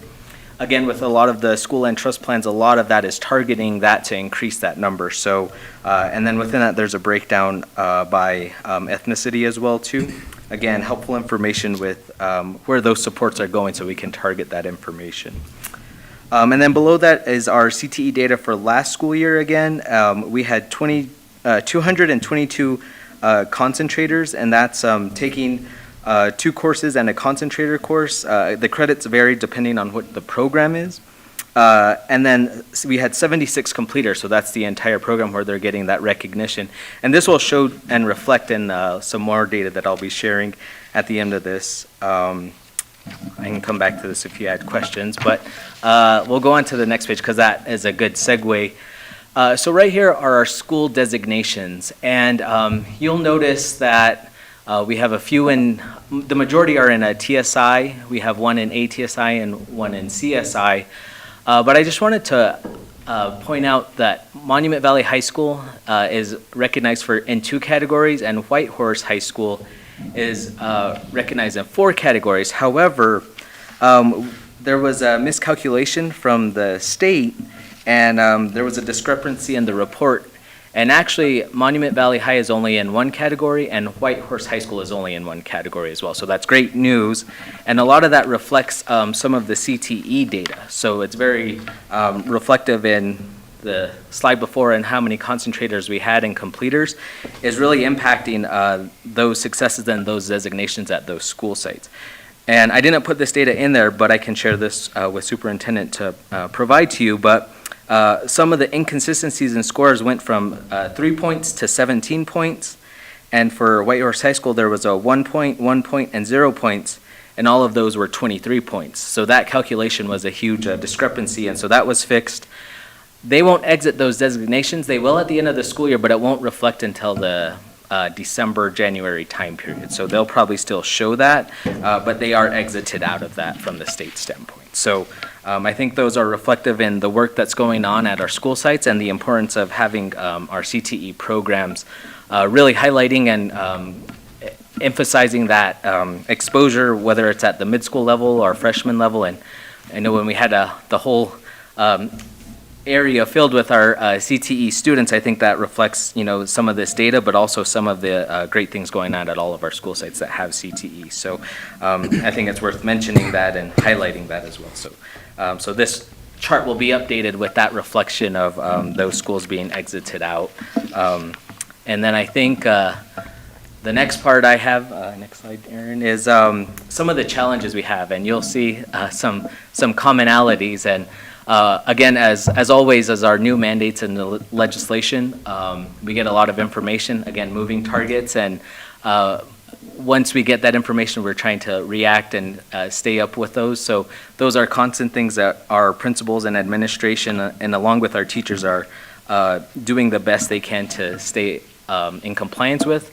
But I think those are some of the things that we are out of our control that we usually deal with and try to find ways with all of our teams, whether at the district level and school site levels. Multiple pathways, you'll see this in both challenges and celebrations. But again, we have a lot of early graduates, and again, it might fit for some students, but I think it's also one of the ways we're looking at what is best for each individual student. It might be a great success for them to graduate early, and for others, it might be worth staying to get some college courses while they're in school. So those are some conversations that we'll probably keep and continue having. But part of the conversation that just wanted to reflect and show that those are our challenges and also celebrations, as you'll see. And then again, just identifying the supports for our schools that are in those designations. When we update the chart, you'll see that most are reflected in students with disabilities. So I think that's a lot of work that we're looking at. And again, within that, each student has its individual plan. So coming up with what that looks like for each student, each school is very tedious in how that looks. And we want to support and address each student within that. And I think that's kind of why. And in addition to that, again, another moving target is the way that's calculated is how all of the other school districts are doing within the state as well too. So they take the bottom 5%. So again, we just kind of continue what we're doing within our school district and not really aiming to you do this and you'll exit out. It's more of what can we do to support our students and our staff at the schools as well. And lastly is celebrations. Again, our schools exited the TSI status, and I think we're coming up with plans to hopefully exit out in all of our other categories. But I think with those calculations, and again, with the help of the CTE and the director, the teachers that are offering those, and then also as a step up for the students to enroll in those classes and kind of be a part of those, I think are very helpful and beneficial to our secondary program. So again, it's exciting to see that, and it's reflected in that. And then again, we had two schools who had received their accreditation last year. Monticello High School received their accreditation, and this year Navajo Mountain just got word through email that they received their accreditation as well too. So congratulations to them for that. And it does take a lot of work and going into that, so we have two people who are other principals can reach out to for accreditation as well too. So that's exciting. Again, this was part of the challenge, but also the celebration and looking at the various pathways to explore for graduation. And again, early graduates, we have concurrent enrollment, looking at pathways through CTE. I think that's gonna be part of our conversation where we're really doing what's best for each individual student and family. There are pros and cons to that. There are benefits to whatever route or pathway they take. But I think those are exciting things that the district is doing as well and providing for its students and families. And then lastly, again, the school level collaboration supports between our district and administration, our district and teachers, and our administration and their teachers and all the support staff. I don't think all of this is possible without each person kind of taking on their expectation to educate our kids, and I think that's reflected in a lot of this data, and it's exciting to kind of see where we're going. And with that, again, I just give kudos to all of our directors as well too, because without their support, I think a lot of our schools would be not where they are too. So again, thanks to all of them as well too for their supports. That is all I had. So if you had any questions, I'm glad to take them and answer them. I'd just like to note the number of completers that you have in CTE. I think we had a single-digit number last year. Yeah. And I can't remember exactly what it was. With single-digit numbers. Yeah. But we're still growing. We're still growing, but it seems like it's significant, at least already being at this point, yes. And I do like the idea of student choice, but I also understand the importance of keeping kids in the school to support other kids as well. Mm-hmm. Students, scholars, however we want to. And also, I love the collaboration. I think that's huge. I appreciate your comments about the moving target. I graduated 5 kids from the district, and I remember every single year going, what are we doing? Yep. Like, what are the requirements? I thought my kid was good for getting the Regent Scholarship, and all of a sudden, there's all these other requirements, and that's true in a lot of things. My sister currently has 3 kids in the high school right now, and yeah, it's challenging. So, but thank you for being willing, and all those teachers as well for taking on that challenge, and we do what we can with what we have. Thanks. Did you say there was 23 early graduates in Miami Valley? Yes, 23. 23. That is a large number. Yeah, I think it's unprecedented, it's unique. I think prior years, they've only had single-digit early Yeah. graduates, so, That's a number that jumps off the page for me. yeah.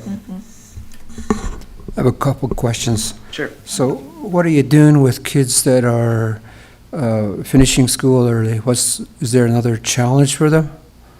So I think, again, that's the uniqueness of whether they take on the pathway of early graduation. You know, some are looking at potentially going to school. Some, it might be the best case scenario that for them or their family to where they are an early graduate. Some may be going into careers right away, whether it's at a local to prepare for, their move or their college expenses. So again, there's exit surveys that each principal does with those early graduates, and that's something that is documented. So it's a wide variety of why, but I think that's where we're looking at what supports can we provide so that there's multiple options for those who are considering early graduation.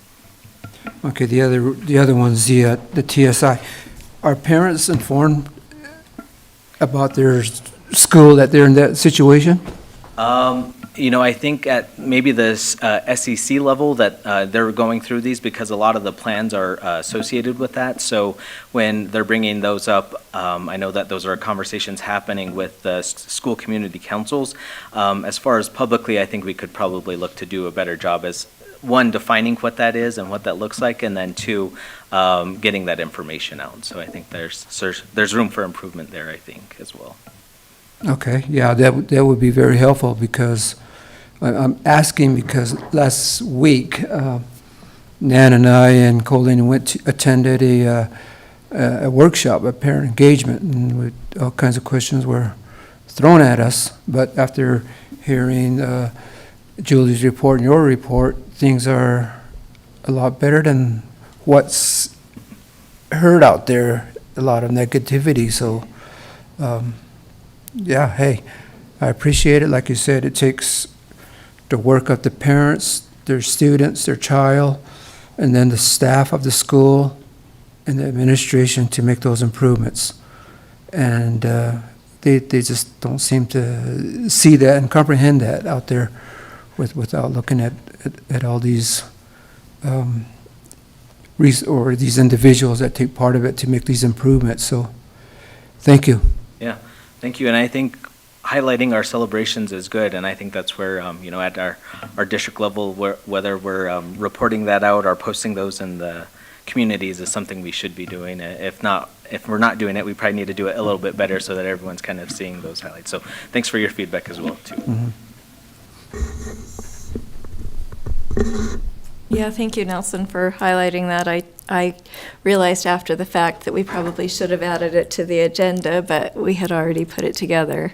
But yes, we participated in discussions of how to include more parents, and that's something we will continue to be aware of. And I think that's definitely a goal of the district, is to get as much community participation and parent involvement as we can. So thank you. Thank you. I think, did you have more? I think you did. Yes, sorry. So sorry to Julie and Derek for pushing us past 4 o'clock. I did have one other thing just to mention to the board along the capital projects line item.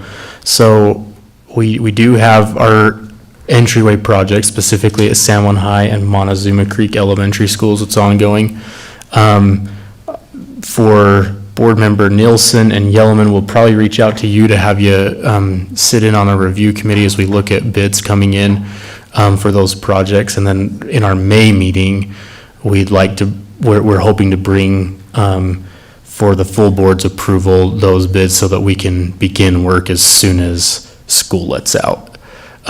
So Nelson and Ron, I'll reach out to the two of you if you are able to sit on a committee with us to review those with Steve and I and our architect design team that's been working on that project.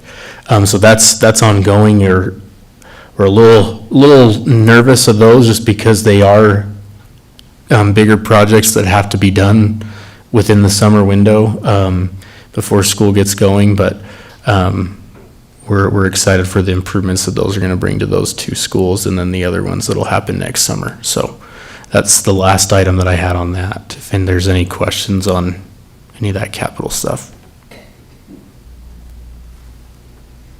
I don't have any. No, I don't have any. If not, are you good if I move to the next one? That's still me.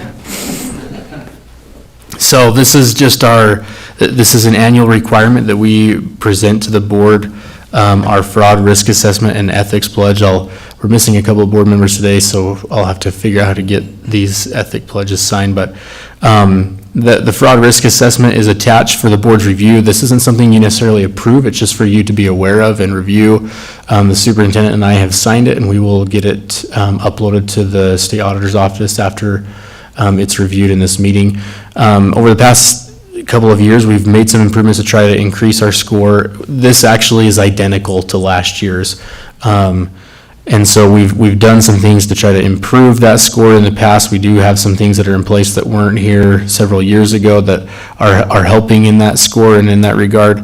And so I guess really it's just if there's any other questions, because it is identical, our score from the previous year and as also our separation of duties. So that's just for the board's review, and if you have any questions, I'm happy to take them, but that is a requirement that we bring that for your review so that we can then upload it to the state auditor's office, that it has been signed by the superintendent and I and reviewed by the board. So any questions there? What does the MC stand for on that second page? Mitigating controls. Okay. So the only one that we have marked there is for the collecting cash or check payments. That's in large part because of our media center that does receive some of that cash payment. And so there are mitigating controls that we have in place to prevent fraud or abuse in that area. So that's why it's marked there. Yeah, and it does say that below that, but I just, thank you for clarifying what that means, so. No problem. yeah, Thank you. Any other questions? Okay. Sound. Okay. Yeah, Thank good you. job.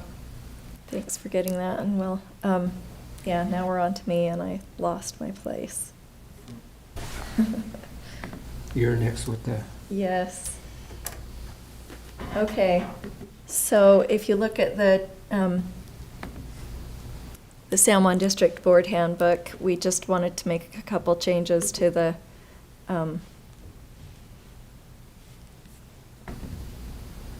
current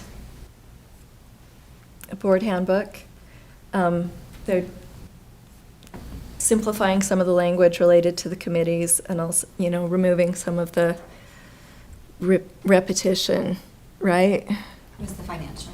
Yeah. If you want to go to that. And then right at the, yeah.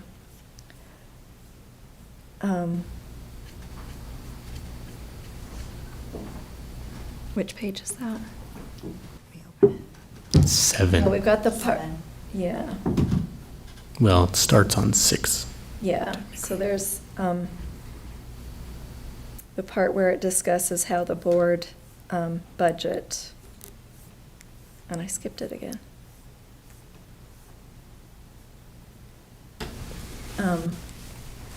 The board has a budget, and in the past, there was the discretionary budget and the non-discretionary budget. And Tyrell, could you kind of speak to the things that we simplified in that? Yeah, I can. So some of the changes that I guess are being recommended here are just to help with some of the logistics of travel for the board. And so we've always had a discretionary and a non-discretionary budget. And so the changes here, the language is to just add a couple of items to what is considered like pre-approved travel that the board is asked to attend. One of those is like the new member workshop if you're a new board member. And then same with leadership for the new presidents and vice presidents workshop. And then what we would do is just fund this for all board members as a whole, travel budget for this pre-approved, rather than each of you individually having your own budget code for pre-approved travel. We would just have a board member travel budget that we set and provide each year, so that as you attend board meetings or as you attend the January conference or any of these other pre-approved travels, we would just hit that one single budget code for the board as a whole, because you're all being asked to attend these meetings that you're, as a board member. And then the discretionary budget would be the only one that is on an individual basis, that you would each have a discretionary budget for attending some of the things that are mentioned on here, serving on committees or USBA leadership, or attending NAFA or NISA, chapter meetings, other things as needed for you as a discretionary budget for each individual board member. And that just helps us simplify things, in large part in our office, in the business office, because we've run into issues, especially as we have new board members coming on, that we give a half year's allocation for this pre-approved travel, but the largest travel expenditure is your January conference. And so it just creates kind of some problems on our end, in that the handbook calls out that I'm not supposed to increase a budget allocation, if it's expended. But in this case, like, you're being asked to attend these meetings, why would we limit what your pre-approved travel is for? So it's really just to try to help simplify that, provide one budget for the board as a whole for those things that you're being asked to attend, and then for those other things, there would still be each individual discretionary board member. Anyways, does that answer? Yes. Any I was question? going to try to explain it, and then I realized I'm not going to say it right, so I appreciate you kind of, and then, like I said at the end, we've just simplified some of the language related to the committees. I think that was from last time, and it's just Okay. showing up with the edits because it was on the same document, so. we'll fix Okay. that. Yeah. So the watermark draft, is that on there just because it's on here? It is initially, and I don't know if we It's ever just that officially editing. approved that. I know we Yeah. talked about it. I believe we did, we had Okay. the committee changes, so we just need to get that.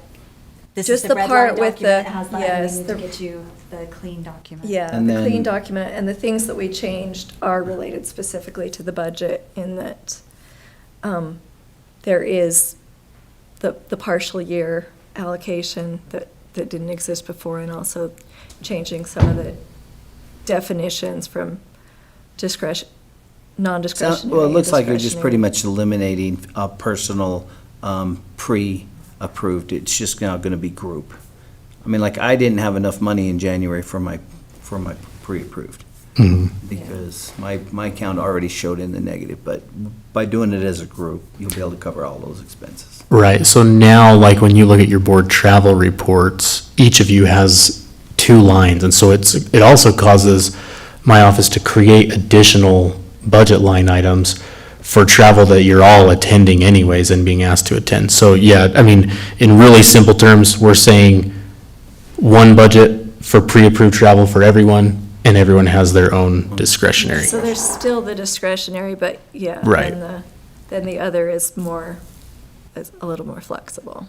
And we would everyone would just submit to the one budget code for all that pre-approved travel. Okay. One question. I don't want to beat the horse that's already dead, but for the record, out to the public again, we only have 2 budgets, correct? Discretionary and non-discretionary, As a board? Board, as a yes. board. As a board member for your travel, yeah. Okay, Yep. Travel in, yeah. okay. I hope they heard that out there, so just wanted to put that on the record. Thank you. Yeah. And then you'll update the date of it last Being update. So this updated. draft, Show that. I'll fix it and then I'll send it out to the board, so you have it updated with everything correct, with the date changes and these updates. If approved tonight, yeah. If we approve it tonight. And And if not, I'll send And if you. not, we'll still- I'll fix yes. what's not, that's still showing Yes. from March. any other questions related to that? Nope. Okay.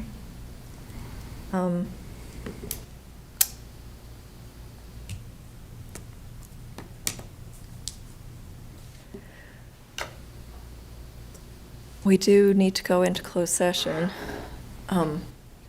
related to personnel. Are you open to doing that now before we eat? I am. I am. Yeah, I think, I I'll would make like- a motion. Is that what, you need a motion? I'm just going to check if there's any other besides personnel that we need to discuss. Okay. I'll make a motion that we go into closed session for personnel matters. Second the motion. Nelson Yellowman? Yes. Nan Barton, yes. Ron Nielsen, yes. Okay. We will be taking a meal break after this closed session. Okay.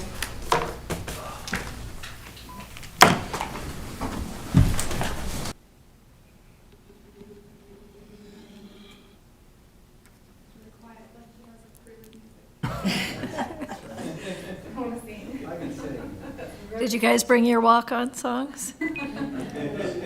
Yeah.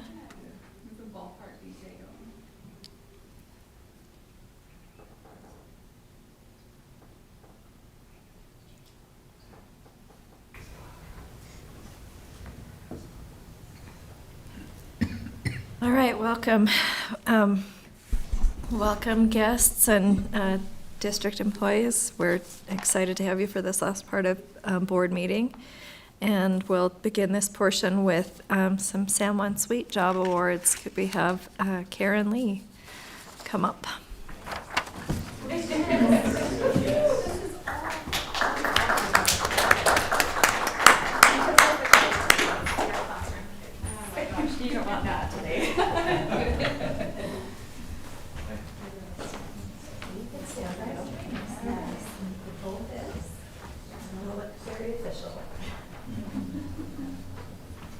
Karen has a lot of people that like her, and I'm sure there's even more than, I know there's even more than what's on this list, but Karen Lee is a Blanding Elementary School teacher. She is an amazing teacher, and this is from Stephanie Trick. She says, Karen is an amazing teacher. Not only does she care about the students in her class, but all the students in our school. She is a true advocate for improving education for all students. We are grateful for her dedication to the students at Blanding Elementary School and are lucky to have her here! Exclamation point. And from Amanda Shoup, she helped to coach me with Canvas super quickly and patiently when she was just as busy and overwhelmed as everyone else. She was so incredibly kind and brilliant! Exclamation mark. And from Chandra Hart, Karen always goes the extra mile for her students. She brings in interesting and engaging topics that her students love to learn about. She is very good at helping her students grow and learn, and her experience makes her a great mentor. She has thoughtful insights on analyzing student data and identifying roads to success. Natalia Hunt said Karen is an amazing mentor, and I'm grateful for her always being willing to help and share what she's learned. Thank you, Karen Lee. Thank you.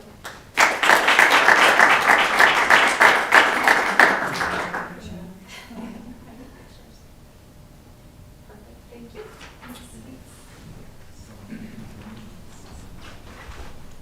Got it? Got it.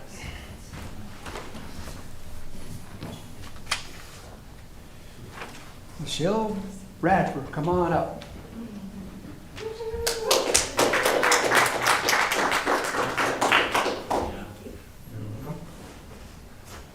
Michelle is an amazing employee.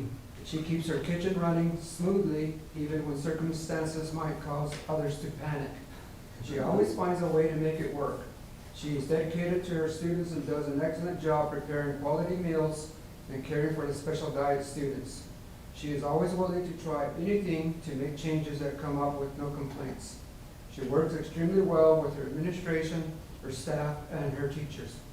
She has done an exemplary job working with Ag CTE students in incorporating the things they are growing in their classes into her menu and is setting the standard for a program we hope to include in other secondary schools. We are grateful to Michelle for all her hard work and for making ARL an amazing kitchen. Thank you.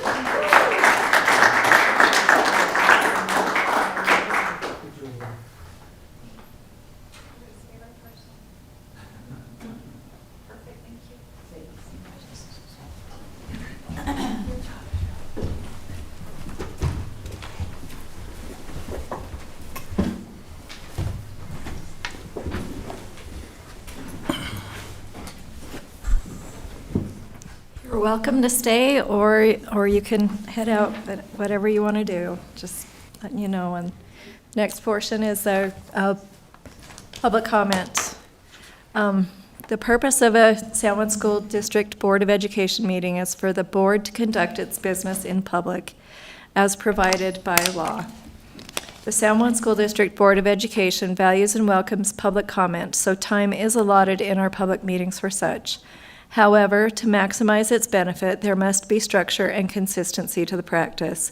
With that in mind, please know that public comments are limited to 3 minutes. Speakers may offer objective criticism of school operations and programs, but complaints about school personnel or other persons will not be allowed. Individuals expressing comments should not expect an immediate response from the board. Please understand that the public comment period is not a debate, an interactive question and answer session, or a dispute resolution forum. But it is an opportunity for you to express your comments, suggestions, and concerns to the board for our information and consideration. A member of the district staff will respond to patrons who request a follow-up meeting or information. And at this time, I believe we just have one online email comment. Thank you, Eva. This comment was received from Bill Love on March 26th, 2025. It was addressed to our school board, superintendent, business administrator, and members of the state school board as well. It looks like it includes the county commissioners, so there's a group. He states, I am a resident of San Juan County. I have reviewed the San Juan School District's budget, and I believe that the district's revenues are largely from the federal government. Can you send me a percentage estimate? I feel this is due to the low value of property in the county and the large number of low-income students in the district. I am very concerned that the reduction of income from Trump's cuts in the Federal Department of Education will result in both a large decrease in the quality of education in our district and a large increase in property taxes for the district residents. I feel the district must be proactive in its response to the reduced revenue and notify the Utah State Education Department and residents of San Juan County about the effects of Trump's cuts in the school district's revenues. The school board should even be prepared to sue Trump for trying to support federal tax cuts by reducing the quality of education of the children in San Juan County. This is both immoral and unethical. San Juan County spent almost $2 million with the state 10 or so years ago to keep roads open in the county. I hope we can do the same for the children of San Juan County. I realize many of Trump's efforts are in court. My question is, has San Juan County received any cuts in revenue or been notified of any possible cuts in federal revenues? The paper today, March 26, 2025, mentioned cuts in teacher training. What action does the school board propose to take if the cuts in revenue materialize? Please advise, Bill Love. And just for the board's information, we have corresponded and responded to that email and other emails, as well as a phone call with our business administrator. Thank you. I believe we're just down to the information items at this point. We need to do the consent agenda first. Do you want to do these two first? Yes. So I just need a motion for the Consent agenda. consent agenda. So now, the consent agenda would include the proposed spend plan for Miami Valley, correct? Even though it's not on there, it would. That, anyway, you do have that as. No, Oh, it's not on no. there because it was a first reading, so Oh, it okay. would next. That- have to be yeah. on there. All right. Yeah, I'll make a motion to approve the consent agenda as posted. Second. All in favor? Aye. Aye. Aye. Any discussion related to that? I forgot. You're usually supposed to do that first. I guess we did. So, down to the, Okay, I will make a motion to accept the school land trust plans school year 2026 that was presented by Julie Holt and secondary Assistant Superintendent Dr. Derek Begay. I will second that motion. Any discussion? No. All in favor? Aye. Aye. And that's 2025, 2026, right? Okay. At this time, we can approve the policy 4132 unless you would like to view that again, but I'll that's make a motion open. on that.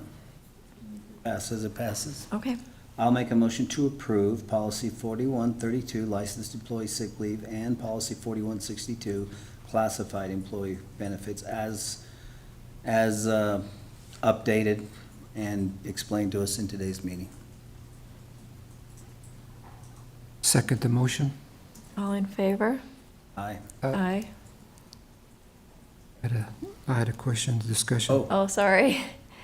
Go ahead. discussed. I lost it. Was it that one or the other one? I was pertaining to that one. Okay, I'm in favor. okay. Do you, okay, you don't remember what it was you were going to ask? No. Okay.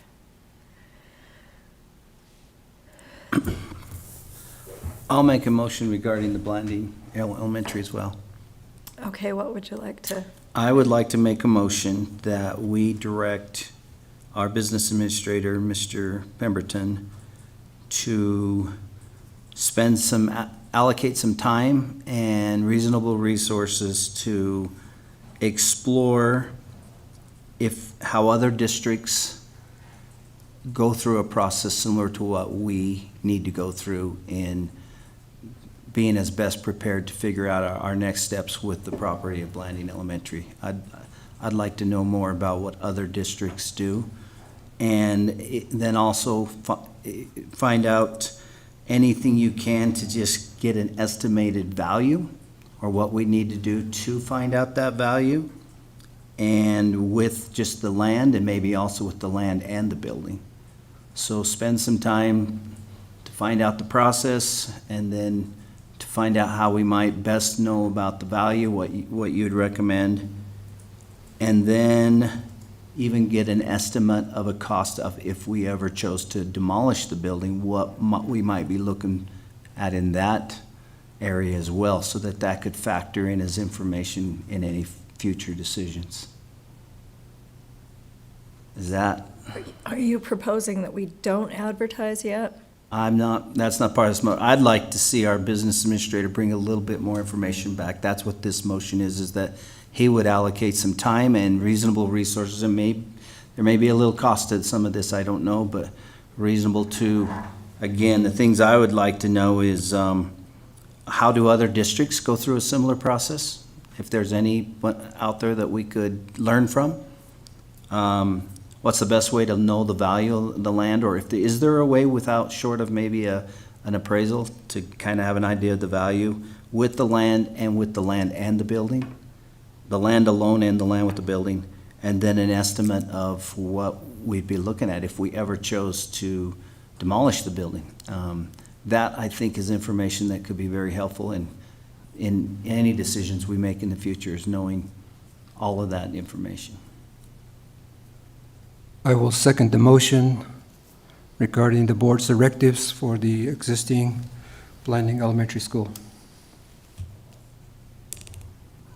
And then at that point, I think once we have that, we'll know a little more. At least I would feel more comfortable knowing that, to know exactly what our next steps are, whether it be. Advertising? And even if we went to advertising, I think we'd have better idea of what we were looking for and what we thought of, the ballpark of appropriate, if we did go that route. I think we'd just be in a better arena. But some of that's vague. I don't know what you'll find. But is that, any questions with that motion? Nope, it's recorded, so I can go back and listen to it and make sure I can cover all those bases. Yeah, make sure you fix anything that I misstated.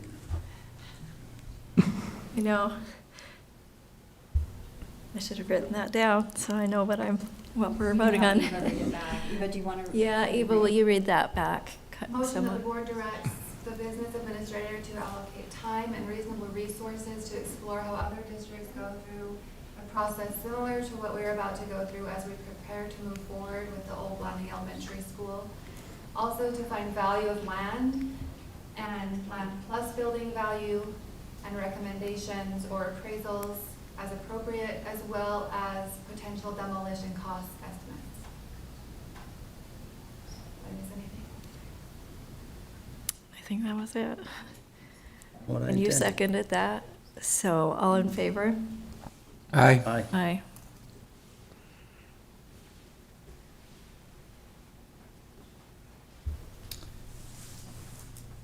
All right, we're on to the last official.